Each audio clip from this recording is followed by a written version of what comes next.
Le Lévitique, chapitre 4. L'Éternel parla à Moïse et dit: Parle aux enfants d'Israël et dis: Lorsque quelqu'un péchera involontairement contre l'un des commandements de l'Éternel en faisant des choses qui ne doivent point se faire, si c'est le sacrificateur ayant reçu l'onction qui a péché et a rendu par là le peuple coupable, il offrira à l'Éternel pour le péché qu'il a commis un jeune taureau sans défaut en sacrifice d'expiation. Il amènera le taureau à l'entrée de la tente d'assignation devant l'Éternel, et il posera sa main sur la tête du taureau, qu'il égorgera devant l'Éternel. Le sacrificateur ayant reçu l'onction prendra du sang du taureau et l'apportera dans la tente d'assignation. Il trempera son doigt dans le sang, et il en fera 7 fois l'aspersion devant l'Éternel, en face du voile du sanctuaire. Le sacrificateur mettra du sang sur les cornes de l'autel des parfums odoriférants, qui est devant l'Éternel dans la tente d'assignation. Et il répandra tout le sang du taureau au pied de l'autel des holocaustes, qui est à l'entrée de la tente d'assignation. Il enlèvera toute la graisse du taureau expiatoire, la graisse qui couvre les entrailles et toute celle qui y est attachée, les 2 rognons et la graisse qui les entoure, qui couvre les flancs, et le grand lobe du foie qu'il détachera près des rognons. Le sacrificateur enlèvera ces parties comme on les enlève du taureau dans le sacrifice d'action de grâce, et il les brûlera sur l'autel des holocaustes. Mais la peau du taureau, toute sa chair, avec sa tête, ses jambes, ses entrailles et ses excréments, le taureau entier, il l'emportera hors du camp, dans un lieu pur, où l'on jette les cendres, et il le brûlera au feu sur du bois. C'est sur le tas de cendres qu'il sera brûlé. Si c'est toute l'assemblée d'Israël qui a péché involontairement et sans s'en apercevoir, en faisant contre l'un des commandements de l'Éternel des choses qui ne doivent point se faire, et en se rendant ainsi coupable, et que le péché qu'on a commis vienne à être découvert, l'assemblée offrira un jeune taureau en sacrifice d'expiation, et on l'amènera devant la tente d'assignation.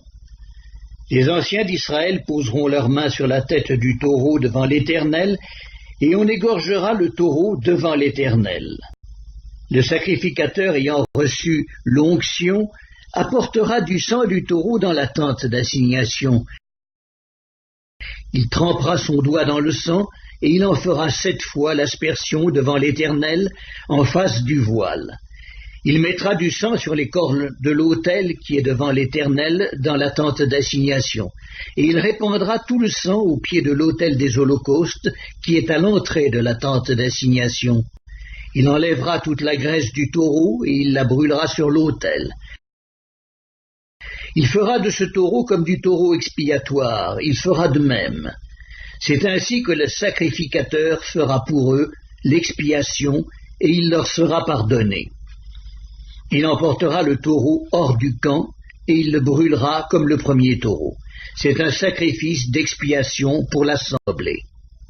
Si c'est un chef qui a péché en faisant involontairement contre l'un des commandements de l'Éternel son Dieu des choses qui ne doivent point se faire, et en se rendant ainsi coupable, et qu'il vienne à découvrir le péché qu'il a commis, il offrira en sacrifice un bouc mâle sans défaut.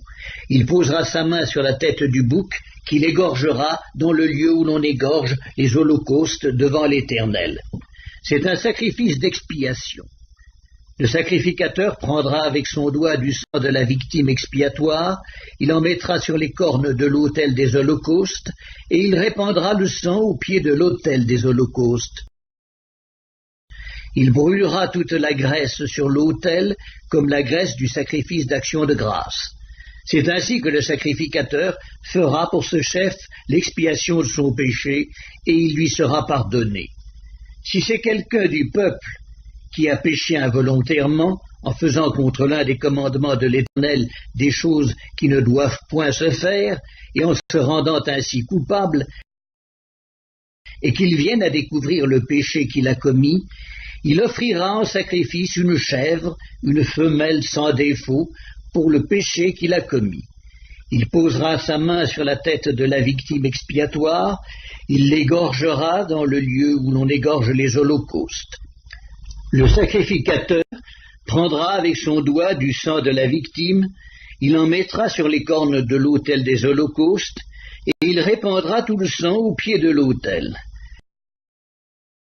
Le sacrificateur ôtera toute la graisse comme on ôte la graisse du sacrifice d'action de grâce, et il la brûlera sur l'autel, et elle sera d'une agréable odeur à l'Éternel. C'est ainsi que le sacrificateur fera pour cet homme l'expiation, et il lui sera pardonné. S'il offre un agneau en sacrifice d'expiation, il offrira une femelle sans défaut. Il posera sa main sur la tête de la victime, qu'il égorgera en sacrifice d'expiation dans le lieu où l'on égorge les holocaustes. Le sacrificateur prendra avec son doigt du sang de la victime, il en mettra sur les cornes de l'autel des holocaustes, et il répandra tout le sang au pied de l'autel. Le sacrificateur ôtera toute la graisse, comme on ôte la graisse de l'agneau dans le sacrifice d'action de grâce, et il la brûlera sur l'autel comme un sacrifice consumé par le feu devant l'Éternel. C'est ainsi que le sacrificateur fera pour cet homme l'expiation du péché qu'il a commis, et il lui sera pardonné.